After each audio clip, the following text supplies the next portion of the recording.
Red now. Green Aquaforce, come on!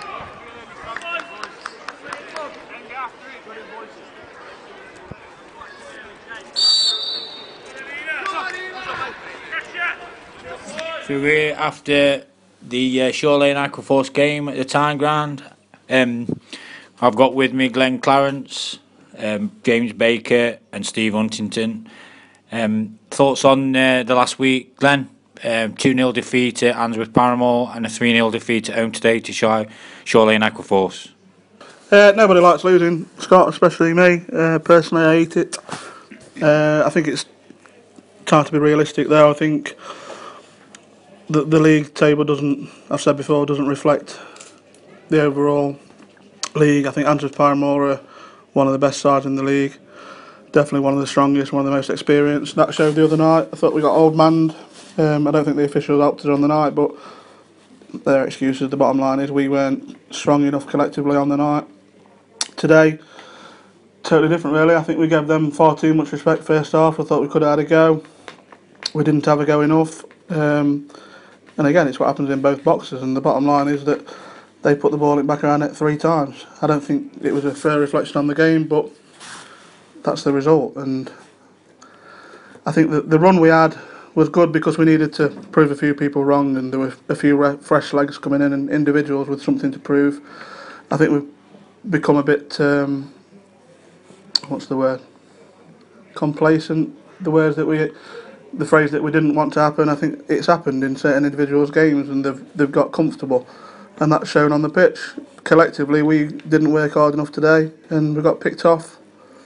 That's the bottom line. Steve, I'll come to you next. A few people have been saying things about the lads on the bench not getting a chance. Would you like to let the fans know about not using the bench and stuff like that? I think it's difficult to use the bench when you're playing arguably the 2 best sides in the league.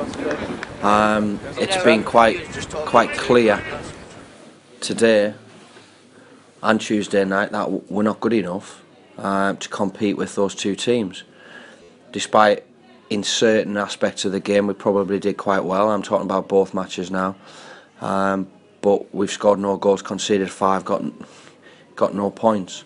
So how are we supposed to blood youngsters in those types of games? I think that's a bit unfair.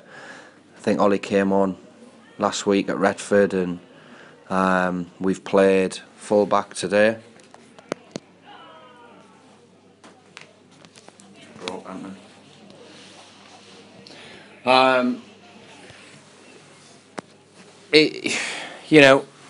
It's been a difficult week, Scott, for everybody, and I think everybody in the changing rooms is a bit downbeat, and I think we're a bit downbeat.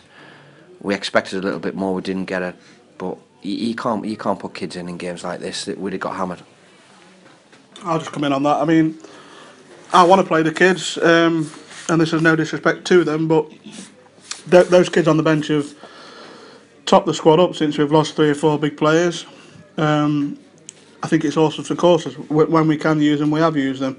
Jack Andrews is a bit different because he is a bit more experienced than your Kieran Cooper and your Ollie Naylor, but Jack's competing against the captain of the team. So, as everyone knows, when you're the captain of the team, you're going to play more games than you're not going to play.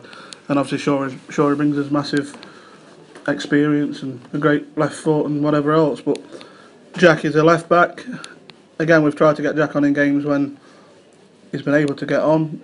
He started a couple of games, and I'm sure he'll play games towards the end of the season. With Ollie, I think Ollie's more of an impact player at the minute. He just turned 18, had a really good season, or half a season with the reserves and 21s. He played Wednesday night, 90 minutes.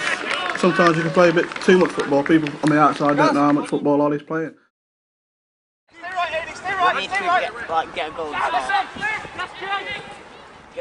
And Kieran Cooper's playing. They both played 90 minutes Wednesday night for the 21s.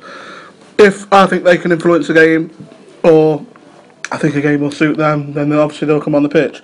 But fundamentally, they both need a full season behind them in men's football, because that's not what they've had. And sometimes stepping up to Northern Counties against Shoreline and Answorth Paramore, well, it won't be a positive putting them on the pitch. So, bright futures, but it doesn't have to happen overnight. Coming to you now then, James. The management have kept the players in the changing rooms for 45 minutes after the game. Can you elaborate on what was said, or let anything out of the bag to the fans, or just give us a general overview of what the dressing room is like at the moment after 2 defeats? Not really, Scott, no, because we're big believers in what happens in the dressing room stays in the dressing room.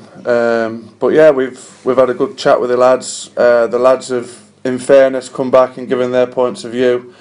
It was basically I think is open floor. It was open to everyone to view their opinions and points. I think it was good. Everyone was frank, to the point. So yeah, that's what that was about.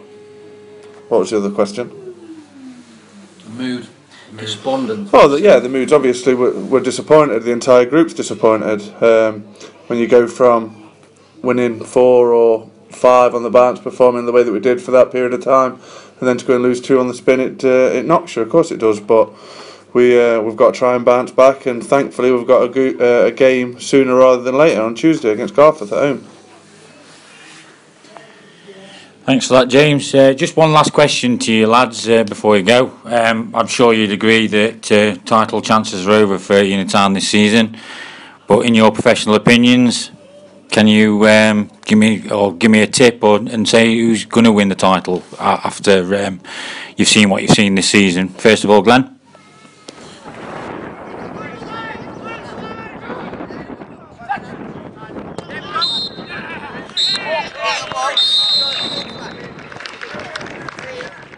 We'll go until it's mathematically impossible. Don't get me wrong, them 2 games are a massive disappointment, and yes, we aren't doing ourselves any favours, and are we favourites, are we Eckers like, but my mantra is that we'll keep going. I don't think you can judge it on the last couple of games, just like I said.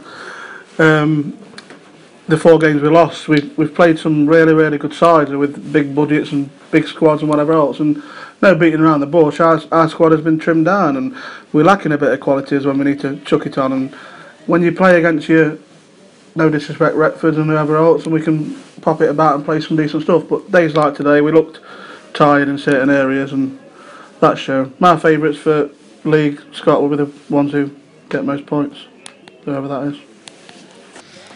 Mathematically not though, Glenn. Thanks for your time, chaps. Cheers, Scott. What's that last word, Scott?